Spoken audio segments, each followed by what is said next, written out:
Ils sont venus pour l'arrêter. On voulait les empêcher, mais il a dit, ne faites rien.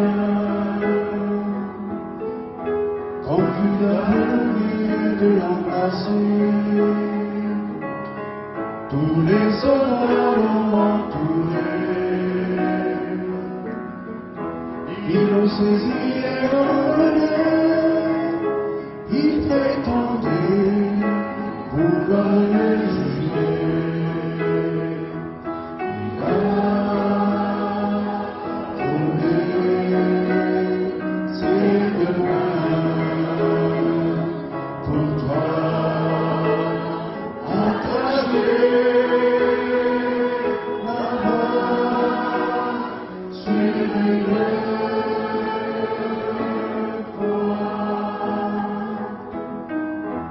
un feu brûlait dans la soirée, les mains de Pierre s'y réchauffaient. Celle de Jésus était percée comme un brigand, ils l'ont trouvé. Les mains des soldats réformés, celle de Pilate était lavée. Tu vas peut-être les juger, mais toi tes mains, qu'en aurais-tu fait?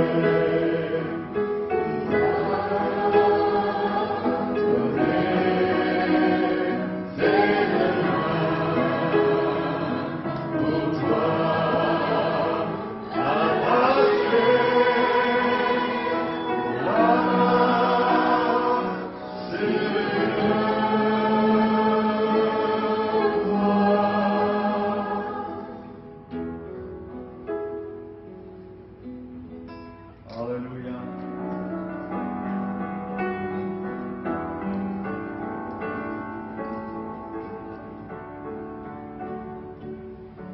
Ta fidélité est grande, ta fidélité est incomparable, nul comme toi, mon Seigneur. Rendez ta fidélité, tout fidélité est grande,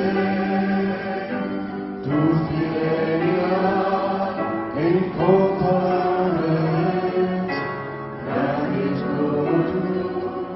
bendito Dios, grande tu fidelidad.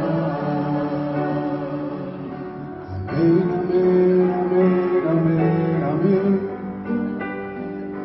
Las palabras del Señor son todo amén. Amén, amén, amén, amén, amén. Las palabras del Señor son siempre amén. Tu fidelidad es grande, tu fidelidad incomparable, nadie es como tú, Señor, grande tu fidelidad. Alléluia.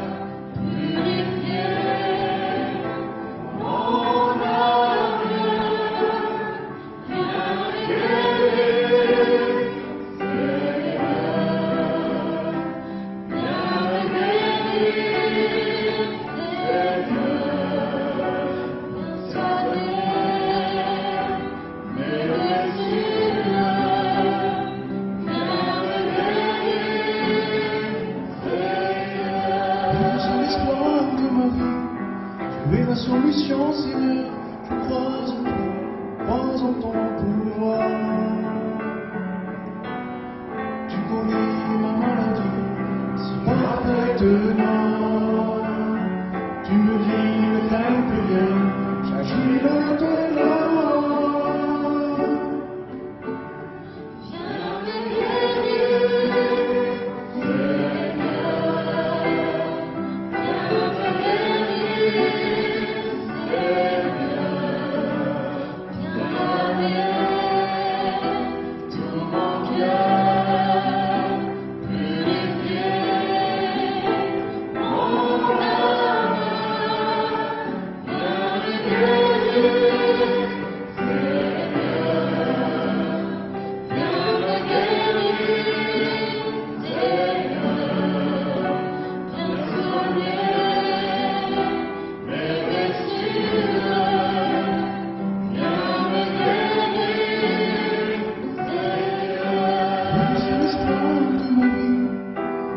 Solution, Seigneur, je crois en toi, crois en ton pouvoir.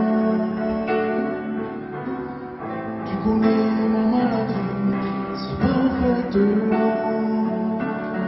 Tu me dis ne crains plus rien, j'agis maintenant.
Depuis trop longtemps, tu as refusé de lui parler.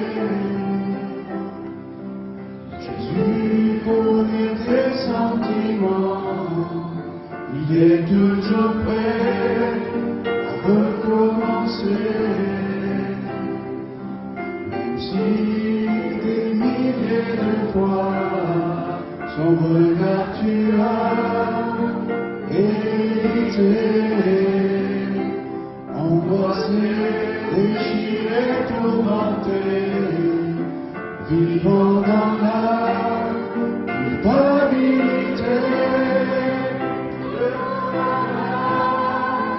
Encore une fois, trouve le chemin, laisse le choix. Devant la main, encore une fois, tu nous laisses maintenant, c'est dans ses bras. Devant la main, encore une fois, Jésus nous défend. Voilà la foi. Si tu as rejeté cette tendre voix qui ne cessait d'appeler, je peux encore te diriger, crier à ton oreille que tu es pardonné. Ne t'inquiète plus pour demain, je détiens la clé de ton destin, de ton amour. Encore une fois, trouve le chemin,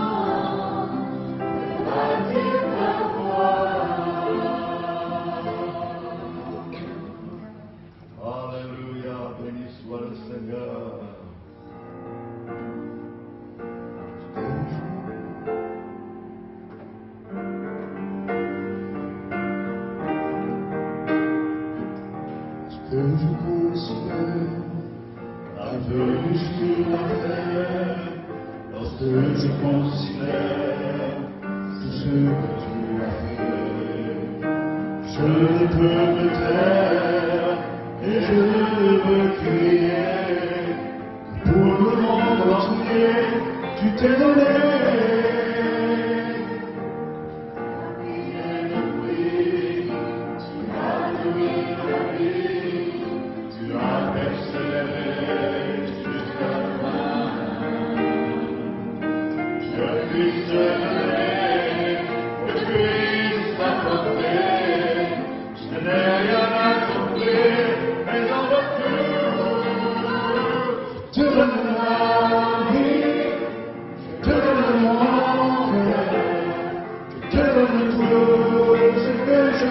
Ce que je suis est à toi, je te donne ma vie, je te donne mon cœur, je te donne tout ce que j'ai, je t'appartiens. Je veux être pour toi, instrument à ton service, je suis né pour me tenir à tes pieds. Seigneur, conduis-moi. Seigneur, dirige-moi, je veux connaître ta volonté. Je te donne ma vie, je te donne mon cœur, je te donne tout ce que j'ai, ce que je suis est à toi. Je te donne ma vie, je te donne mon cœur, je te donne tout ce que j'ai. Tu donnes ma vie, je te donne mon cœur, je te donne tout ce que j'ai, ce que je suis est à toi. Je te donne ma vie, je te donne mon cœur, je te donne tout ce que j'ai, je t'appartiens. Je te donne tout.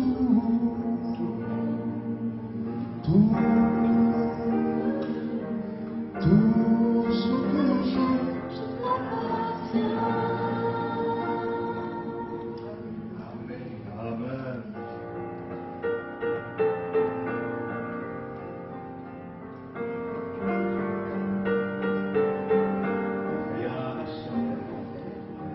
Rien ne saurait me détourner de ton amour, il durera jamais.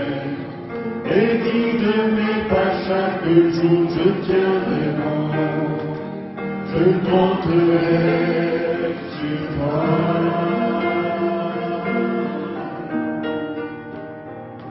Rien ne saurait restreindre ta fidélité, ta grâce, je sais. M'entoure dans l'obscurité, je tiendrai bon, je compterai.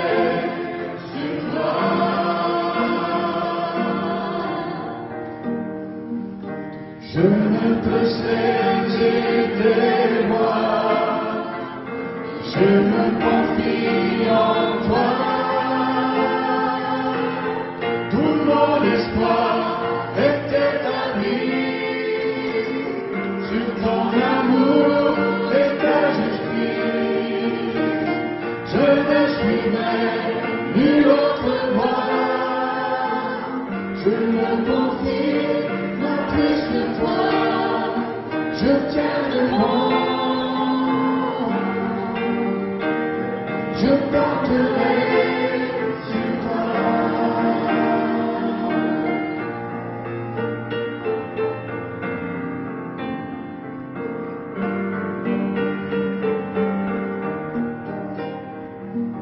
Toi mon ami, quand la tempête vient souffler, tu es mon appui. Et quand survient l'adversité, je tiendrai bon, je compterai sur toi.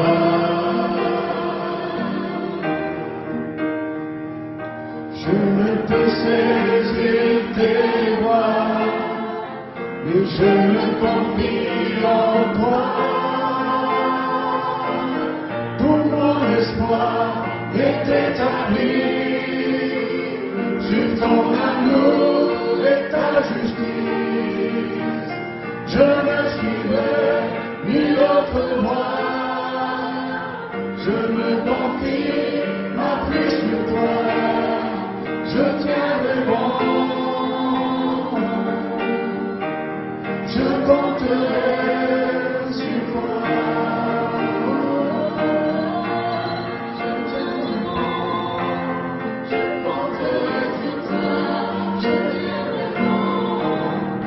Je compterai sur toi. Je tiendrai bon. Je compterai sur toi. Je tiendrai bon. Je compterai sur ton espoir et tes avis. Sur ton amour et ta justice, je ne suivrai ni autre voie. Je me confie ma vie sur toi. Je tiendrai bon. Je compterai sur toi. Alléluia, alléluia. Merci Seigneur. J'aimerais que nous puissions ouvrir la bonne parole de Dieu dans l'épître de Paul aux Éphésiens au chapitre 5. Nous ferons la lecture à partir du verset 15.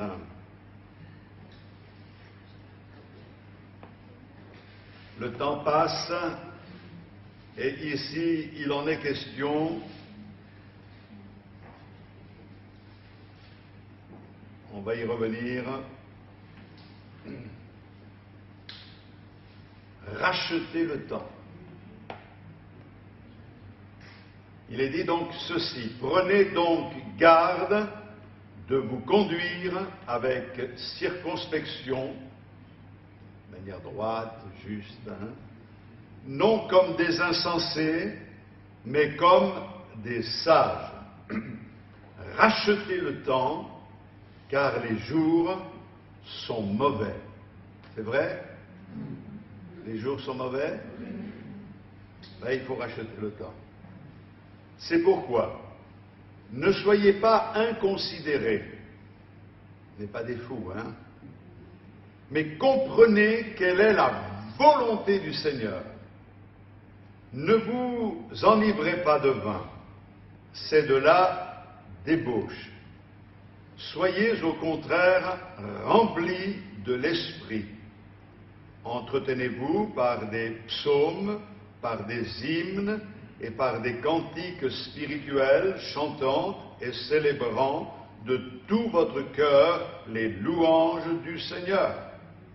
Rendez continuellement grâce pour toutes choses à Dieu le Père, au nom de notre Seigneur Jésus-Christ, vous soumettant les uns aux autres dans la crainte de Christ. Amen. Amen. Amen. C'est un magnifique texte de l'Écriture qui ne peut pas nous laisser insensibles. On peut, à partir de ce texte, se poser la question suivante: que faisons-nous de notre temps? Prenons-nous du temps pour les choses essentielles?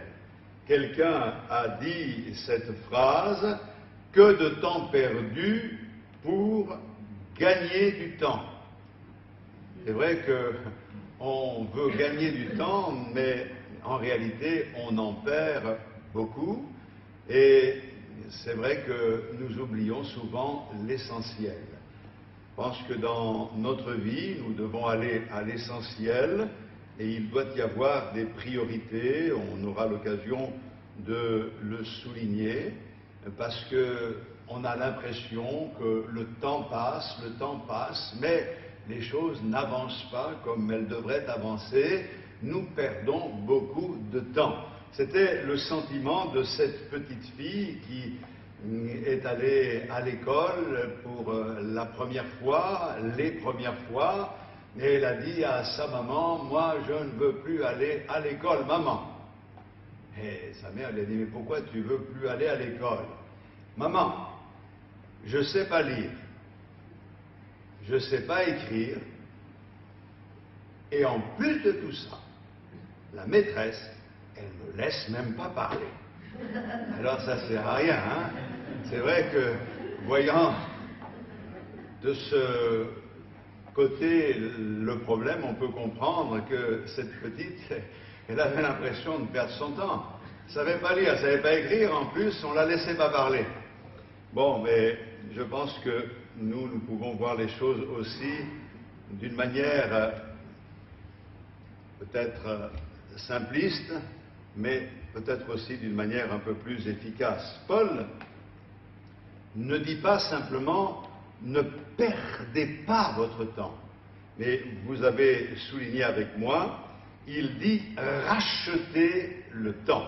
Alors c'est intéressant parce que le terme « exagorazo » du grec « exagorazo », c'est un terme qui veut dire « acheter par paiement d'un prix », on pourrait traduire pour « soustraire au pouvoir d'un autre ». C'est quelque chose que l'on peut racheter, payer un prix pour soustraire au pouvoir d'un autre. C'est payer une rançon. Et quand il est question de racheter le temps, il y a ce terme qui est utilisé, et il est utilisé dans Galates 3, 13, où il est dit que Christ nous a rachetés de la malédiction de la loi. C'est-à-dire que c'est le même mot qui est utilisé. Christ nous a rachetés de la malédiction de la loi. Comment nous a-t-il rachetés? En payant un prix. Il a donné sa vie sur la croix du Calvaire. Et donc, nous devons comprendre ce que l'apôtre Paul explique ici. Paul dit que notre temps est très important.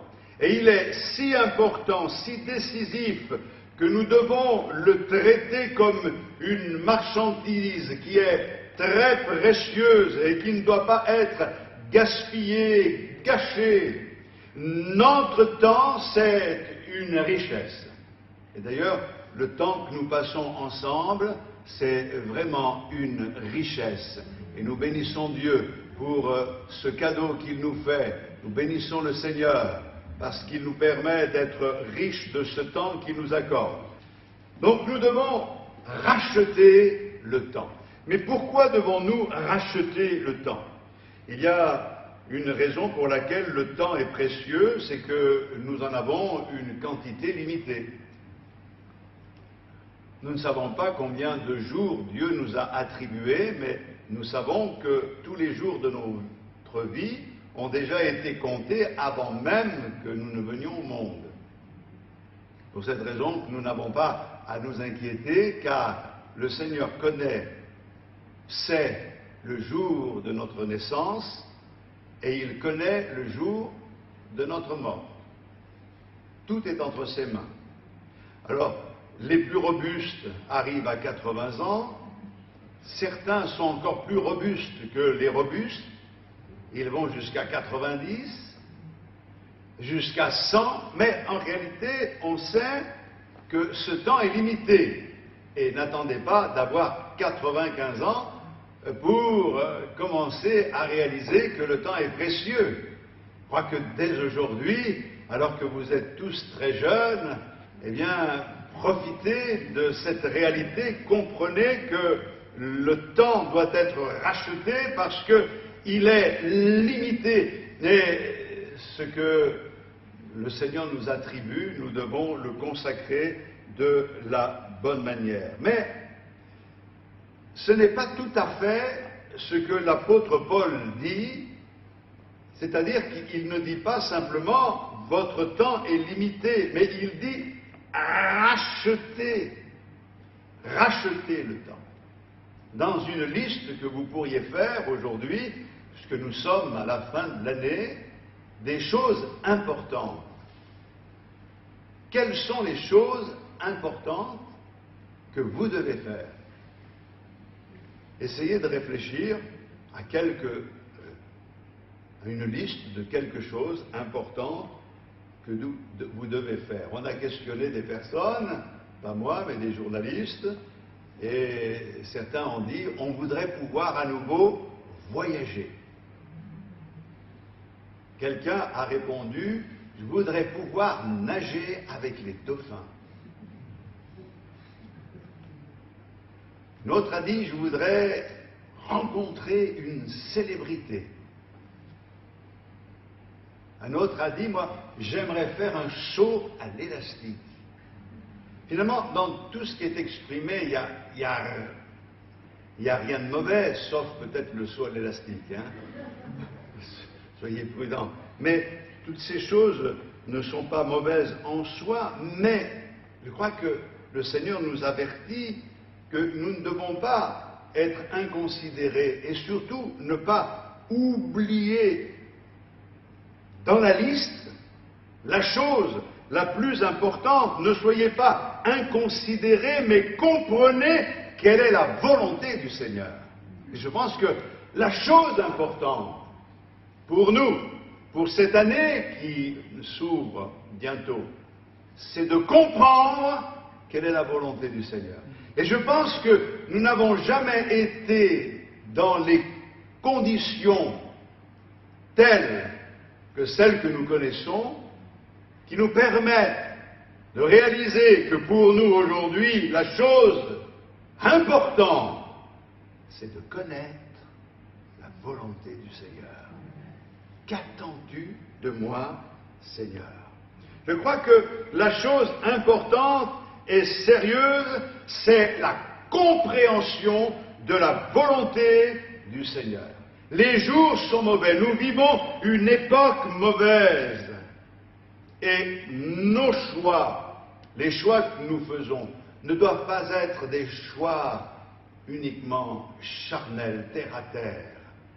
Les choix que nous faisons doivent être des choix spirituels. Ce sont nos choix qui vont déterminer ce que nous serons demain. Parce que c'est par nos choix que se fabrique notre personnalité, cette personnalité spirituelle. Dieu nous a sauvés de ce monde mauvais et sombre pour nous amener à briller comme la lumière. Et quand nous lisons dans Éphésiens, toujours au chapitre 5 et au verset 8, « Autrefois, vous étiez ténèbres, et maintenant vous êtes lumière dans le Seigneur. Marchez comme des enfants de lumière, car le fruit de la lumière consiste en toutes sortes de bonté, de justice et de vérité. Examinez ce qui est agréable au Seigneur. » Alléluia. Nous sommes dans la lumière. Jésus a dit, vous êtes la lumière du monde. Et il est important que nous puissions réaliser que le Seigneur attend de nous que nous brillions. Je crois que, on le dit quelquefois, les chrétiens devraient être comme la lumière fluorescente. La particularité de la lumière fluorescente, c'est que plus il fait sombre, et plus elle brille. Et plus il fait sombre, et plus nous devrions briller. Nous sommes appelés à refléter la lumière de notre Seigneur. Quand il est parlé de la bien-aimée dans le Cantique des Cantiques, il est dit « Tu es belle comme la lune ». Alors, quand on étudie un petit peu ce satellite qui tourne autour de la Terre, ou avec la Terre, dans toute cette horloge, eh bien, on s'aperçoit que la Lune, c'est plus 200 degrés d'un côté et moins 200 degrés de l'autre. C'est vide, il n'y a pas de vie. Belle comme la Lune. On pourrait dire, on aurait pu trouver un autre exemple. Mais pourtant, c'est beau un clair de lune. Et surtout, ce qui est intéressant, c'est que la Lune est belle à cause de la lumière qu'elle reflète. Elle ne reflète pas sa propre lumière. La Lune reflète la lumière du Soleil. La Lune placée dans le champ du Soleil reflète sur la Terre et peut éclairer la Terre la nuit simplement en se faisant le miroir du Soleil. C'est une lumière atténuée, ce n'est pas la lumière du Soleil. Nous ne sommes pas Dieu, mais placés dans le champ de cette lumière qu'est Dieu, le soleil de justice, nous pouvons, nous, aujourd'hui, refléter cette lumière. Et pour ceux qui sont dans la nuit, montrer le chemin qui mène à Dieu. Alors, comment faire cela? Comment apprendre la volonté de Dieu? Nous pourrions penser ce matin que pour apprendre la volonté de Dieu, il faut lire la Bible, il faut mémoriser le plus possible de versets bibliques, il faut méditer la parole de Dieu, et c'est bien, il faut le faire. Méditez la Bible, apprenez des textes, lisez les Écritures, lisez encore. Mais, si vous vous contentez uniquement de cela, vous risquez de devenir comme des pharisiens. La particularité des pharisiens, c'est qu'ils connaissaient la parole. Et certains pharisiens connaissaient la parole plus que nous ne la connaissons nous-mêmes. Mais il leur manquait l'essentiel, il leur manquait quelque chose dans leur vie. Ils avaient une connaissance des Écritures, mais ils avaient un petit peu comme quelqu'un qui posséderait tous les luminaires du monde, mais sans avoir l'électricité. Ça sert de décoration, mais ça ne sert pas à éclairer. Nous avons compris l'essentiel. Alors, la Bible nous dit ici dans Éphésiens 5, 18, « Ne vous enivrez pas de vin, c'est de la débauche. Soyez au contraire remplis de l'Esprit. » On peut connaître la parole de Dieu, on peut connaître les textes, et il faut les connaître, mais ça n'a d'importance que si nous sommes remplis de l'Esprit. Et ce texte, je voudrais qu'on s'y arrête.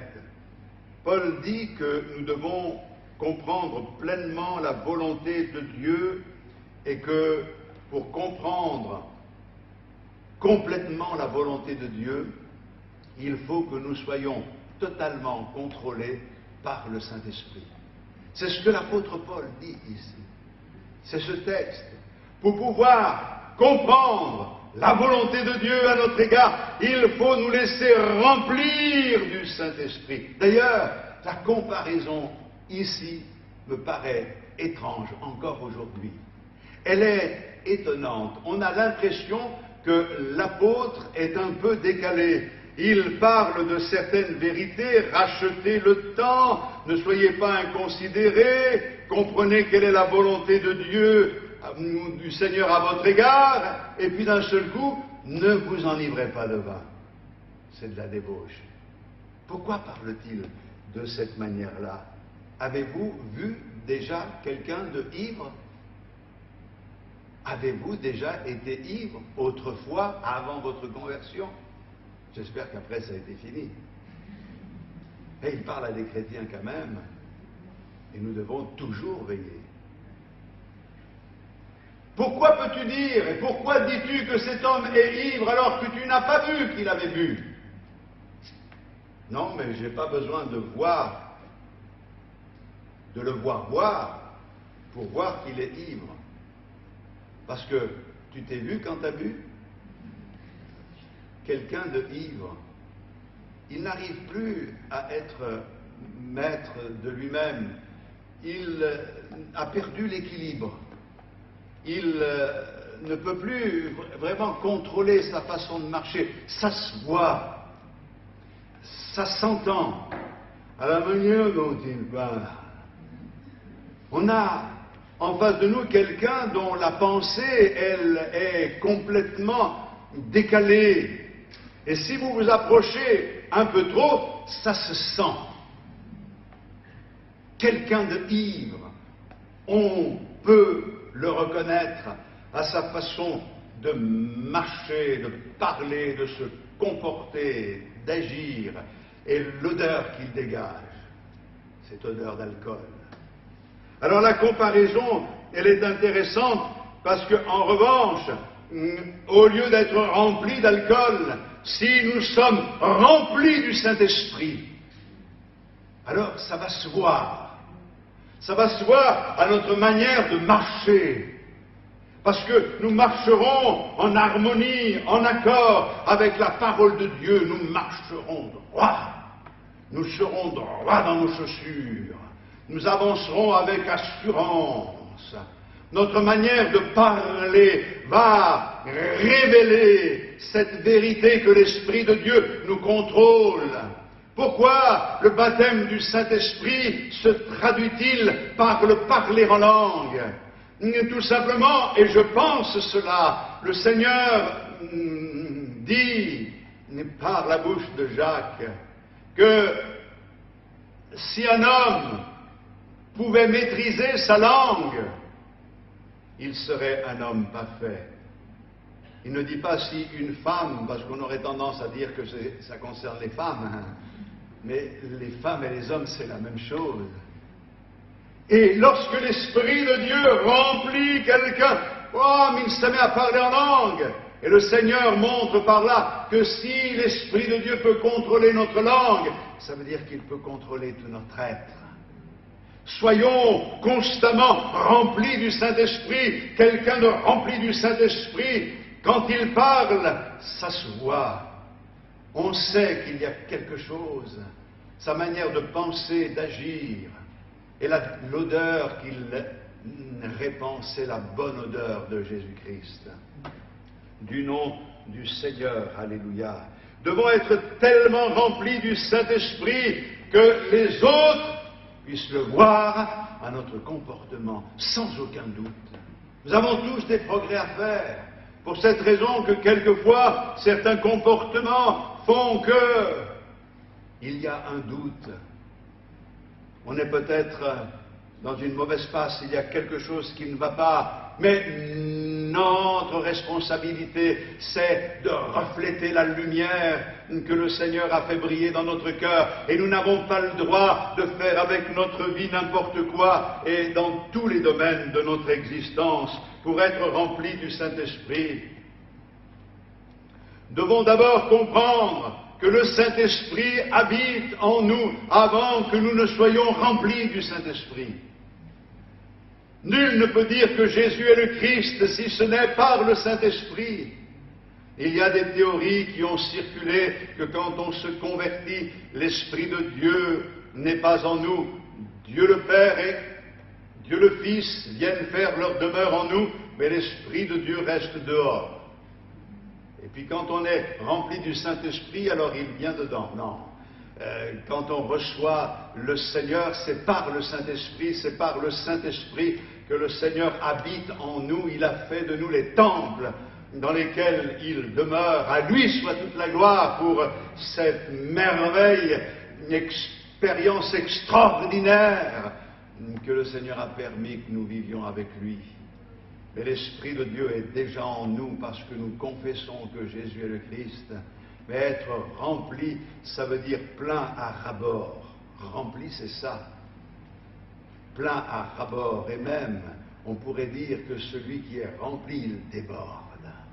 Ça déborde. Il y a quelque chose que le Seigneur nous propose à tous ses enfants, c'est d'être rempli du Saint-Esprit. Et ça se traduit de quelle manière? Eh bien, déjà, entretenez-vous par des psaumes, par des hymnes, par des cantiques spirituels, chantant et célébrant de tout votre cœur les louanges du Seigneur.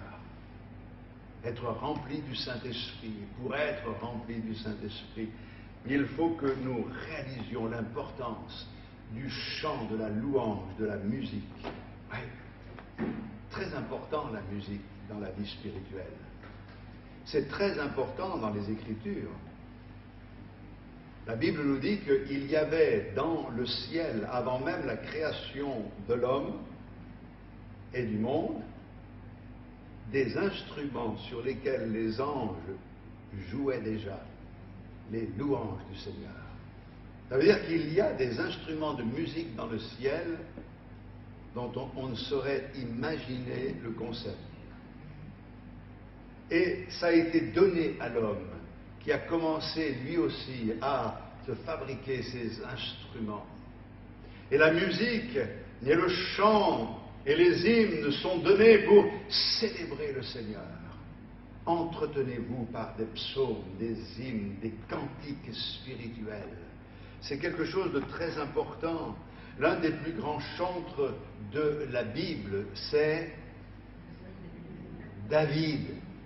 Sur les 150 psaumes, cantiques du livre des psaumes, il en a composé la moitié. Impressionnant l'inspiration qui était la sienne. C'était un grand musicien, il jouait de la harpe. Et la parole de Dieu nous explique quelque chose de particulier, c'est que le roi Saül a connu un moment très compliqué dans sa vie parce qu'il a désobéi à l'Éternel, parce qu'il a rejeté Dieu de sa vie en ne faisant pas ce que Dieu lui commandait de faire. Le Seigneur expliquant que la désobéissance est aussi coupable que la divination. Il s'est détourné du Seigneur, il n'a pas obéi à Dieu. Alors un esprit mauvais venait l'agiter, le troubler. La Bible nous dit qu'il a connu une dépression terrible où il n'était plus lui-même et l'esprit mauvais venait le troubler. Et avant même que cela n'arrive, et avant même que David ne combatte contre Goliath, on avait remarqué en lui que c'était un grand musicien qui chantait des louanges à l'Éternel comme personne d'autre parmi le peuple d'Israël. Et d'ailleurs, Saül en a entendu parler par un ami, et comme il était troublé dans sa dépression, agité par ce mauvais esprit, il a fait appeler David pour qu'il vienne. Et quand David louait l'Éternel en jouant de l'harpe et en chantant en l'honneur du Seigneur, alors d'un seul coup, celui qui était dans l'oppression, eh bien, était soulagé. La Bible nous dit dans 1 Samuel 16, 23, lorsque David prenait sa harpe et jouait de sa main, Saül respirait plus à l'aise et se trouvait soulagé.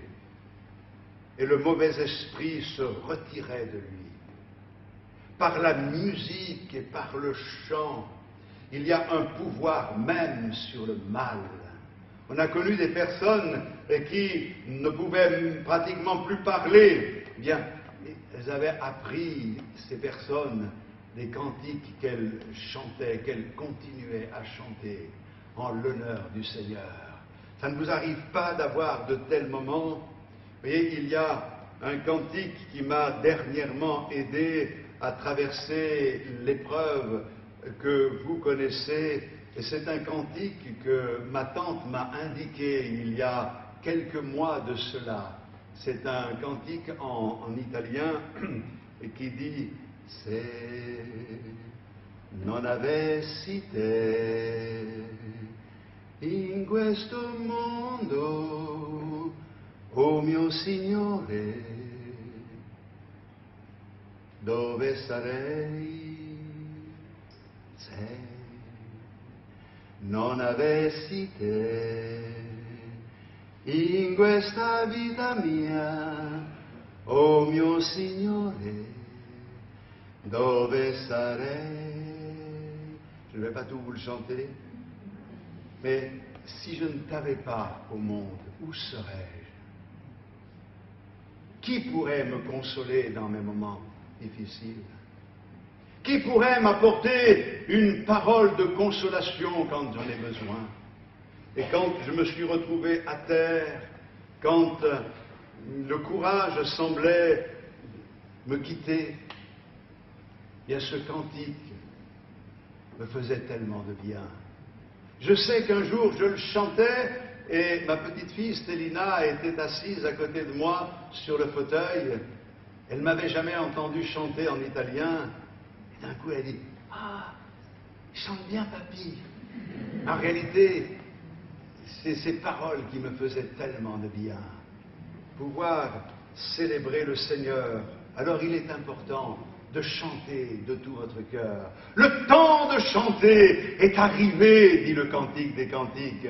Alors, si vous n'avez plus envie de chanter, eh bien, reprenez goût à chanter. C'est incroyable, monsieur le pasteur, depuis que mon mari est venu dans vos réunions, eh bien, il chante. Il n'avait jamais chanté de sa vie. Mais je l'entends chanter maintenant. C'est extraordinaire, ça. C'est un beau témoignage.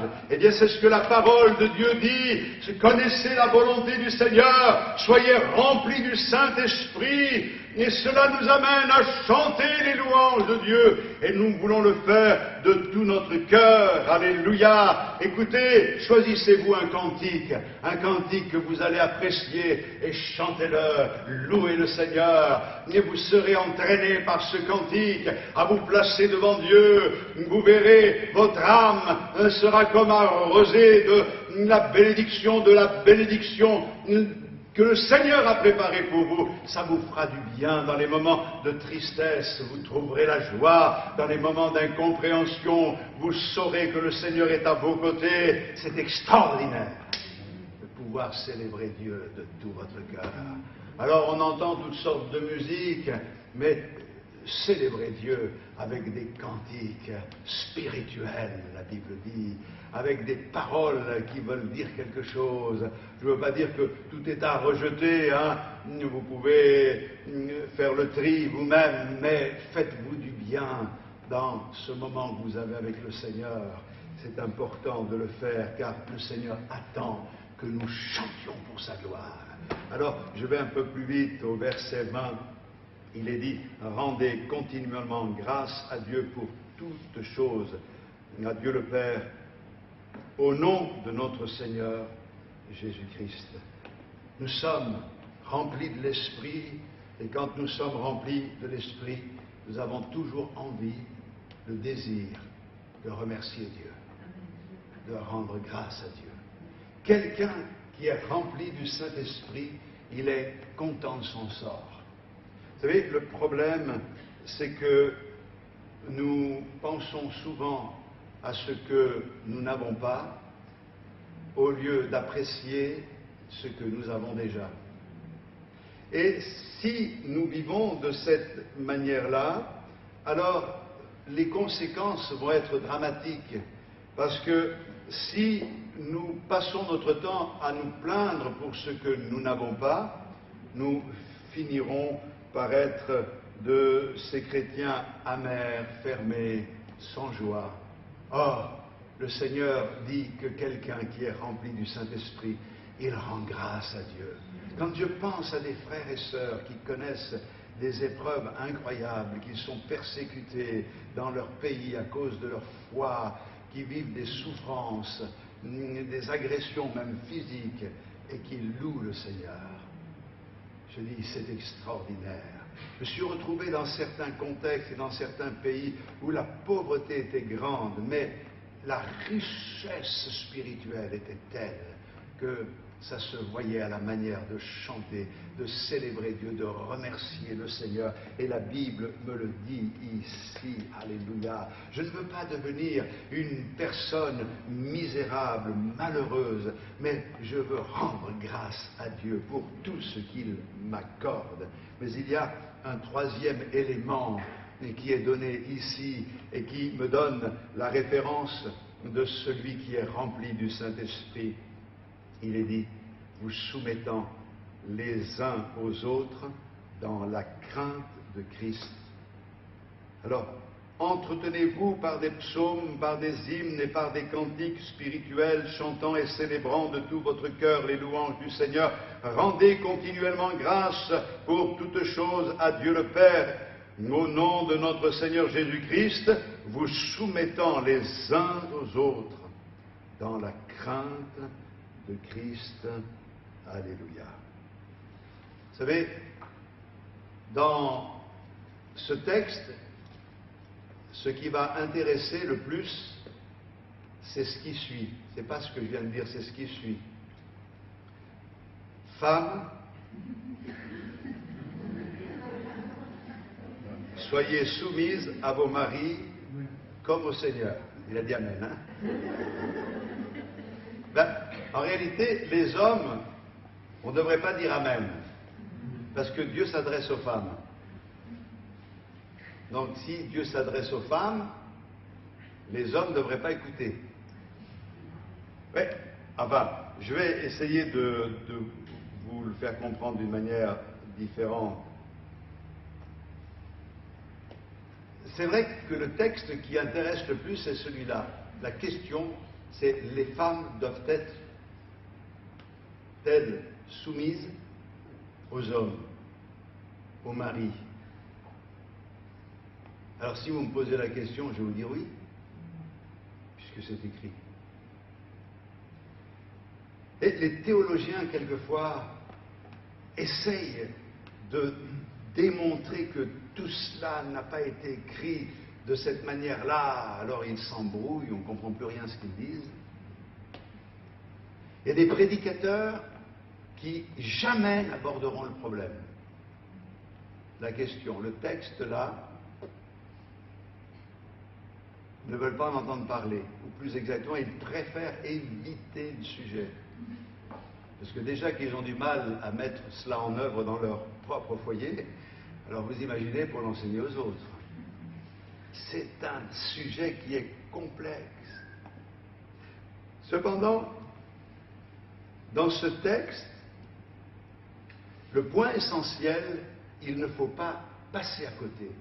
L'enseignement principal, ce n'est pas de savoir si la femme doit être soumise à son mari, mais la clé du passage, c'est de savoir comment un chrétien doit se comporter, doit vivre sa vie chrétienne. C'est là la clé. Et nous devons vivre une vie de soumission les uns aux autres. C'est ça qui est important. Cette ordonnance de soumission se trouve partout dans le texte. La preuve en est, c'est que si on regarde bien les versets, Paul nous donne des exemples de comment faire. L'épouse se soumet à son mari et l'encourage à être le chef de la maison, c'est-à-dire à briller, à être celui qui donne l'exemple. C'est elle qui va l'encourager à prendre sa place. C'est pas elle qui va prendre sa place, mais elle va l'encourager, elle va y participer. Et si la femme ne fait pas ce travail-là, elle n'est pas soumise au Seigneur comme elle devrait l'être.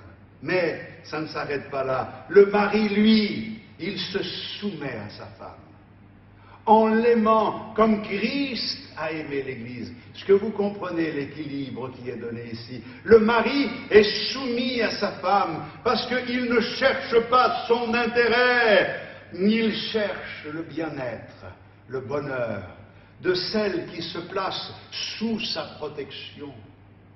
Et c'est pour cette raison que l'équilibre étant trouvé, le couple peut marcher de la bonne manière.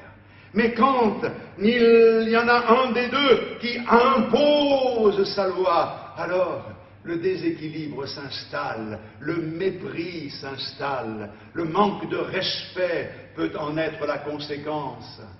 On ne peut pas éviter une dispute à un moment ou à un autre. Mais non, nous pouvons les éviter, oui. Et nous pouvons aussi tout mettre en œuvre pour que dans l'humilité, l'un et l'autre, nous cherchions la gloire du Seigneur. Mais ça ne s'arrête pas là.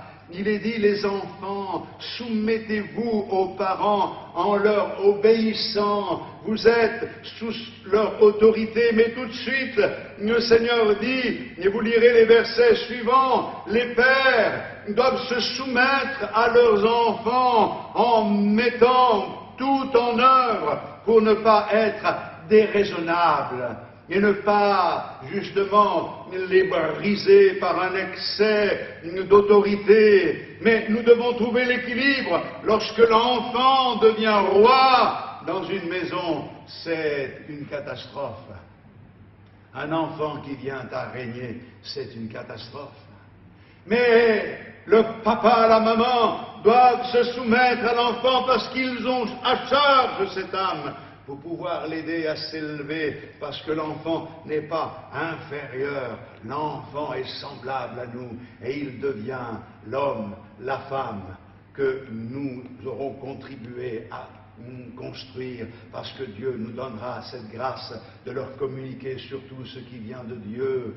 Il faut de la discipline, il faut un équilibre. Ensuite, il est parlé des employés. Les employés doivent être soumis à leur patron, parce que quand ils travaillent, ils le font comme pour le Seigneur.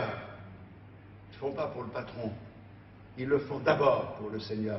Et s'il y a des patrons, eh bien les patrons doivent se soumettre à leurs employés en donnant à leurs employés ce qui est juste, ce qui est équitable, ce qui est équilibré. Le monde, ou le comble de tout ça, c'est que le monde ne comprend pas ce discours, n'aime pas ce discours. Et pourtant, la Bible nous amène dans un parfait équilibre. Dans le monde, on entend parler de droit.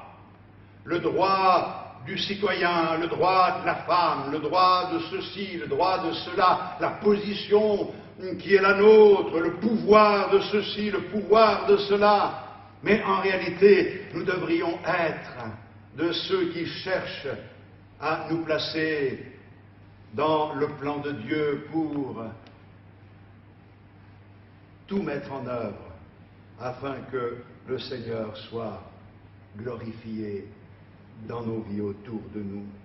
Matthieu 20, 25, vous savez que les chefs des nations les tyrannisent et que les grands les asservissent. Il n'en sera pas de même au milieu de vous. Mais quiconque veut être grand parmi vous, qu'il soit votre serviteur, et quiconque veut être le premier parmi vous, qu'il soit votre esclave. C'est ainsi que le Fils de l'homme est venu, non pour être servi, mais pour servir et donner sa vie comme la rançon de plusieurs. C'est l'exemple que Jésus nous a donné. Jésus n'est pas venu pour être servi, il est venu pour servir. Et nous, on se croit plus grand que le Seigneur? Que celui qui veut être grand devienne le serviteur des autres. Quand on lit dans Philippiens, on a une indication extraordinaire. Je me permets de donner ces éléments parce que ça va vous permettre de bien comprendre. Philippiens chapitre 2, le verset 3, « Ne faites rien par esprit de parti ou par vaine gloire, mais que l'humilité vous fasse regarder les autres comme étant au-dessus de vous-même, que chacun de vous, au lieu de considérer ses propres intérêts, considère aussi ceux des autres, ayant en vous les sentiments qui étaient en Jésus-Christ, lequel, existant en forme de Dieu, n'a point regardé comme une proie à arracher d'être égal avec Dieu, mais s'est dépouillé lui-même en prenant une forme de serviteur, en devenant semblable aux hommes, ayant paru comme un simple homme. Il s'est humilié lui-même, se rendant obéissant jusqu'à la mort, même jusqu'à la mort de la croix. Nous devons accepter d'être soumis. Pourquoi? Parce que le Seigneur nous a montré l'exemple. Et quel exemple extraordinaire! Alors qu'est-ce que ça veut dire la soumission? La soumission, ça veut dire que le moi, le je, mes désirs, mes besoins, je les oublie pour chercher l'intérêt des autres. Quand on regarde l'amour du Seigneur, il n'a pas cherché son intérêt en nous, il a cherché l'intérêt pour nous. Il a cherché ce qui était bon pour nous. Et dans notre relation avec le Seigneur, nous devons laisser le Seigneur nous imprégner de cette réalité pour que dans tous les domaines de notre vie, on puisse trouver cet équilibre au point de se sentir bien dans notre vie de chrétien, que dans notre couple, ça puisse se ressentir. Vous savez, Martin Luther a dit ceci, que la femme rende son mari heureux de rentrer à la maison et que le mari la rende désolé de le voir repartir. Vous savez, il y a des maris, ils n'ont pas envie de rentrer à la maison parce qu'ils vont trouver la soupe à la grimace. Et puis, il y a des femmes qui n'en peuvent plus au point de dire « mais oh, quand est-ce qu'il va partir? Que je sois un peu tranquille, et qu'il y ait cet équilibre, que l'on puisse trouver cet équilibre au point, et ça se construit de trouver le moyen d'être bien. La soumission, c'est de chercher à donner à l'autre ce dont il a besoin. Je crois que on est souvent d'accord avec cela, mais quand ça s'applique aux autres, il faut que les autres cherchent ce qui est bien pour nous. C'est quoi un égoïste? Question posée par un moniteur d'un gib, une petite fille. C'est quelqu'un qui ne s'occupe pas de moi. Comme ça, hein? Mais voyez-vous, la parole du Seigneur n'a jamais été annoncée pour les autres. La parole de Dieu est annoncée pour nous d'abord. Et c'est important de pouvoir serrer cette parole dans notre cœur. Alléluia! Alors, la question est, comment Jésus s'est-il soumis, lui, à nous? Comment a-t-il fait? Eh bien, la Bible nous dit, il est mort sur la croix pour nous. Et je pose la question ce matin, avons-nous fait quelque chose d'exceptionnel, de particulier, qui ait pu déclencher dans son cœur le désir de venir donner sa vie sur la croix pour nous? Réfléchissons un instant. Lui, il a fait quelque chose de merveilleux pour nous, mais nous n'avons rien fait d'extraordinaire. Et pourtant, il s'est soumis, il est descendu plus bas que nous pour pouvoir nous élever jusqu'à la dignité d'enfant de Dieu. Et c'est un merveilleux exemple que nous avons devant les yeux, parce qu'on peut se poser la question, faut-il quand même que cette vérité concerne des gens qui sont désagréables? Oui, ben même s'ils sont désagréables. Ce sont des créatures de Dieu, et c'est par notre manière de nous comporter que nous verrons la gloire de Dieu. Nous devons nous soumettre les uns aux autres, et nous devons nous soumettre, sauf dans certains cas. Regardez par exemple dans Actes au chapitre 4, bien la Bible nous dit qu'il prêchait la parole du Seigneur, l'évangile, et puis les autorités, le Sanhédrin, ont commencé à dire, nous ne voulons plus que vous parliez de Jésus, nous ne voulons plus que vous enseigniez Jésus. Et dans Actes 4, 18, jugez s'il est juste devant Dieu de vous obéir plutôt qu'à Dieu, car nous ne pouvons pas ne pas parler de ce que nous avons vu et entendu. En d'autres termes, nous ferons ce que Dieu veut que nous fassions malgré ce que vous dites. La soumission, elle est liée au fait que nous restions d'abord soumis à la volonté de Dieu. Si on nous demande quelque chose d'immoral, d'illégal, de pas bon, nous n'avons pas à le faire. Et même si nous sommes liés par un serment, nous pouvons briser ce serment si il nous oblige à faire quelque chose qui n'est pas en accord à la volonté du Seigneur, car il vaut mieux obéir à Dieu qu'obéir aux hommes. Alors, je vais bientôt terminer parce qu'il y a une dernière pensée que je voudrais partager avec vous. Pourquoi devrais-je me soumettre? Et tout simplement parce que si on se soumet, si on accepte d'être humble, les choses peuvent commencer à changer, mais considérablement. Un éleveur de chevaux avait une façon unique de dresser les chevaux sauvages et de les mater. Une fois qu'il l'avait attrapé, il l'attelait à un ânon et il les lâchait. Alors c'est vrai que l'étalon a une force extraordinaire et il taillerait cet ânon qui lui résistait. Il ne pouvait pas être un étalon, c'était un ânon. C'est vrai qu'on peut imaginer la scène. Alors il entraînait cet ânon dans le désert et le propriétaire les laissait. Quelquefois ça prenait plusieurs jours. Mais il était sûr qu'il reviendrait à un moment ou à un autre. Et il attendait et il les voyait revenir. Et vous savez la particularité? c'est qu'en les voyant revenir, celui qui était devant, c'est l'ânon. Et l'étalon, il s'y met. Pourquoi? Parce qu'à force de vouloir dominer l'autre, impassible, c'est un âne quand il ne veut pas avancer, eh bien, l'étalon s'épuisait et il finissait par abdiquer. Je ne sais pas s'ils arrivaient à se parler, si le langage âne est le même que le langage étalon. Je ne sais pas s'ils arrivent à se comprendre, mais une chose est certaine, c'est qu'il en arrivait à la réalité: j'abdique, mène-moi où tu veux, mais pourvu que tu me laisses tranquille, j'en peux plus. C'est extraordinaire cette façon de voir les choses, parce que si vous avez bien regardé dans le texte, et je reviens dans Philippiens au chapitre 2, on a lu que le Seigneur s'est humilié, se rendant obéissant jusqu'à la mort même, jusqu'à la mort de la croix, au verset 8. Il est dit, c'est pourquoi aussi Dieu l'a souverainement élevé et lui a donné le nom qui est au-dessus de tout nom, afin qu'au nom de Jésus tout genou fléchisse dans les cieux, sur la terre et sous la terre, et que toute langue confesse que Jésus-Christ est Seigneur, à la gloire de Dieu le Père. Alléluia.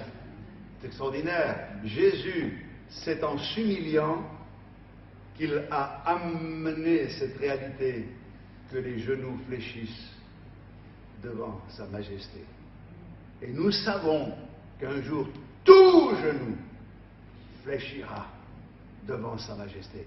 Il y en a qui sont encore des étalons, enfin, qui se croient des étalons, alors que ce sont des ânes. Mais ils tirent, ils croient, ils veulent régner ou je ne sais quoi. Mais nous savons l'exemple qui nous a été donné pour gagner nos cœurs. Christ s'est humilié. Et quand je réfléchis et que je pense, c'est quoi qui m'a amené à donner ma vie au Seigneur? C'est en réalisant son amour, en réalisant que je méritais l'enfer, mais que lui a quitté le ciel pour me sauver. Je ne mérite pas, Seigneur, je mérite la condamnation. Ça a brisé mon cœur, j'ai fléchi le genou. Et aujourd'hui, je veux fléchir encore le genou et réaliser que c'est lui le roi des rois, le Seigneur des seigneurs. Alors, frères et sœurs, comment racheter le temps en étant rempli du Saint-Esprit, mais en faisant les choses non pas à la manière des orgueilleux qui croient commander Dieu, qui croient diriger toutes choses. Nous en sommes là. Quelle est ta volonté, Seigneur? Je veux être rempli de ton Esprit. Que Dieu vous bénisse abondamment. Amen. Merci, Seigneur. Merci pour la paix qui règne au milieu de nous, dans nos cœurs ce matin. Merci pour ta présence. Merci, Seigneur, pour l'action de ton Esprit. Nous ne voulons pas rester dans l'ignorance, rester loin de toi, mais, Seigneur, nous rapprocher de toi en vivant les réalités de ta parole. Comme nous le disions, Seigneur, notre désir, et nous le découvrons dans ta parole, c'est d'être tellement rempli de ton esprit que cela puisse se traduire dans notre façon de vivre, de nous comporter, d'agir. Mais déjà, ce matin, ça doit se voir à la joie qui remplit nos cœurs, malgré les épreuves, malgré les difficultés. Rien ne doit se mettre en travers de la route. Nous sommes d'abord des adorateurs qui adorent le Père en esprit et en vérité. Et nous voulons être de ceux qui savent remercier, rendre grâce. Seigneur, pardonne-nous pour toutes les fois où nous nous plaignons. Nous aurions voulu ci, nous aurions voulu ça, et nous voulons ceci, et nous voulons cela. Pardonne-nous, Seigneur. Permets-nous d'apprécier ce que nous avons et de te rendre grâce de tout notre cœur, en sachant que ce que nous avons, c'est ce que tu nous as réservé, et c'est ce qui est bon pour nous. À toi la gloire. Seigneur, nous voulons considérer nos frères et nos sœurs, et les considérer comme étant supérieurs à nous-mêmes, à cause de ta présence dans leur vie, pour pouvoir nous soumettre les uns aux autres, afin d'accomplir ta volonté. Seigneur, qu'à toi soit toute la gloire, dans le précieux nom de Jésus, notre glorieux Sauveur. Amen. Amen. Gloire au Seigneur Jésus. Alléluia. Gloire à Dieu. Alléluia. Surtout, bonne fin d'année à tous. Et puis, passez la nouvelle année avec la paix du Seigneur. Et n'oubliez pas, ne vous enivrez pas de vin. Soyez au contraire remplis du Saint-Esprit. Allez, que Dieu vous bénisse.